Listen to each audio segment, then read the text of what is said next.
Hey guys, it's Jane. Welcome back to the Book and Beverage Review, where today we will be reviewing Fractal Noise by Christopher Paolini, and we will be reviewing this Liquid Death iced tea, Rest in Peach. I'm very excited. I've never tried it before, don't know anything about it. So I'm just going to give a disclaimer. In this video, we are going to talk about suicide, so I just want to put that trigger warning out there. And then also, I am going to discuss a lot of the details in this book, so there's going to be a lot of spoilers as well. So if you guys are cool with that, I say let's continue with our video. Let's sip some iced tea and get into a story.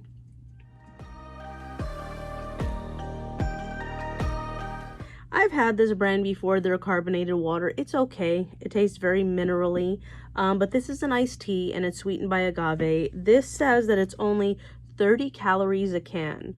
How I got the hardcover copy of this book was I drove to Lexington, Kentucky. I'd mentioned that in my previous video, and I went to a meet and greet, and Christopher Paolini was there, and he was just so nice. He was nice to all his fans, answered all the questions, and one thing that I thought that was really cool is that he actually took his time to talk to everyone. A very little bit of time that he had, but he talked to everyone, even though he has a busy schedule. We know he's trying to figure out the Disney series of Aragon. He's coming out with a To Sleep in a Sea of Stars movie or live action movie type of thing.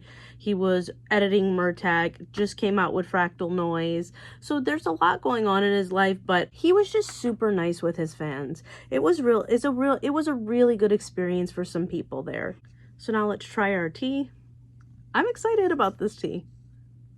It tastes like a Snapple peach tea, but it's just a little less sweet. I think this is like my new favorite drink. I think this is a super big win. Now, moving forward to our book. The inside was very beautiful. And you have his signature. But I think I explained in the previous video of To Sleep in a Sea of Stars, I don't have a lot of time to read a hard copy edition in the evening. I have like 2 or 3 hours. And it's just easier for me to do an audiobook, so I got the audiobook and I'm really glad. So even though this is a very beautiful cover, I still preferred the audiobook. I'll just put that out there in the beginning. But mentioning the artwork, if you guys remember, there was a lot of controversy about this cover because it was AI generated, and the problem with that is that a lot of people felt like that was theft because it could have been theft from some of these elements could have been taken from other people's work that was generated by the AI. And they also felt like it was supporting this sort of culture that doesn't pay artists. And a lot of people were offended, and a lot of people were giving this book 1-star reviews on Goodreads, and then people were giving it 5-star reviews because they were trying to offset the 1-star reviews, saying, hey, don't judge a book by its cover. But then again, that's what a lot of covers are for anyway. So even though the artwork is beautiful in here, I will say that it did upset a lot of people, and I really understand where they're coming from. So this book already had a lot of problems in the beginning. So we meet Alex, who is a xenobiologist, much like Kira was in To Sleep in a Sea of Stars, and he is going on a new planet, I believe it was Talos, and so they found out that there's like this really big crater. It's a really big hole, but it's smooth around all sides, and they feel like this was a created thing and that it's proof that there's intelligent life out there. So what the crew want to do is they want to go down and examine the hole, and some people are for it, some people aren't. Meanwhile, Alex is dealing with the death of his wife, so he's having a very hard time with that, and he starts getting kind of obsessed with the hole, and immediately I was able to pick up on some kind of suicidal aspect where he's sort of craving to throw himself in the hole or kill himself or something like that. So I definitely, caught sense that this was something psychological to him, and that aspect of it was actually really interesting. Anyway, the crew goes down, and it felt like some of these characters were copy and paste characters from other novels. So you have two characters in here, one's Talia and the other one is Pushkin. It's very reminiscent of kind of Bron Lamia and Martin Silenus in Hyperion, and the scene on the planet kind of is very reminiscent of the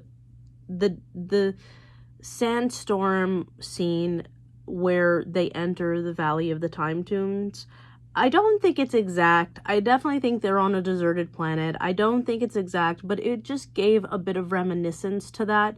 So I felt like, I don't know, I felt like it was a little, like Martin Silenus in Hyperion was very obnoxious, of course, but I think it was charming to the readers. It wasn't charming to other people in the novel, but at least it was charming to the readers. He was obviously a very indulgent, sort of heretical character who didn't care about anybody else but himself, which reminds us of Pushkin. But I think the problem with Pushkin is he doesn't engage us as readers in any particular way. At least I felt that way. I didn't feel interest in him. I didn't think of him as intelligent or saying anything meaningful. I felt like a lot of what he was saying, there were some parts where he was dialoguing with Talia about God, or if there is anything supernatural going on in the universe, that were okay, but they weren't thoughts that were exceedingly deep, in my opinion. I felt like this writing was a little immature. I think that the characters could have been way more developed. Even though they have a bit of a backstory, I didn't think that they were what they needed to be. So they have to go a few days on this trip, and as bad things start happening, they still decide to press on to examine this because of fame or glory, or they just, their curiosity, or in Alex's case, he's psychologically attached to this thing. I felt like that was very unrealistic. I don't know. It's like the teenagers were taking a road trip to California or something. It didn't seem like these were all active members on a spacecraft going into outer space and surveying planets. It felt like they were all just really immature. I think that's, I mean, they can be fighting like cats and dogs, but at some point, I think when the mission became compromised, making these stupid decisions just came out as poor writing, really. It doesn't say much about the characters. It says much about what the author is putting in their mouth and what their intentions are. So yeah, I just don't agree with what these characters did. I don't feel it's realistic. Christopher Paolini mentioned that a dream inspired Fractal noise, and in 2013 is when he had started, so basically like 10 years ago. And he had spent 1.5 years studying science so he can find a way to make a realistic scientific device that can travel faster than the speed of light. He hampered on so many technical details and adding some kind of realism to his work. They're not making like intuitive, realistic decisions, and authors do that all the time, but for this series, that doesn't seem appropriate, you know?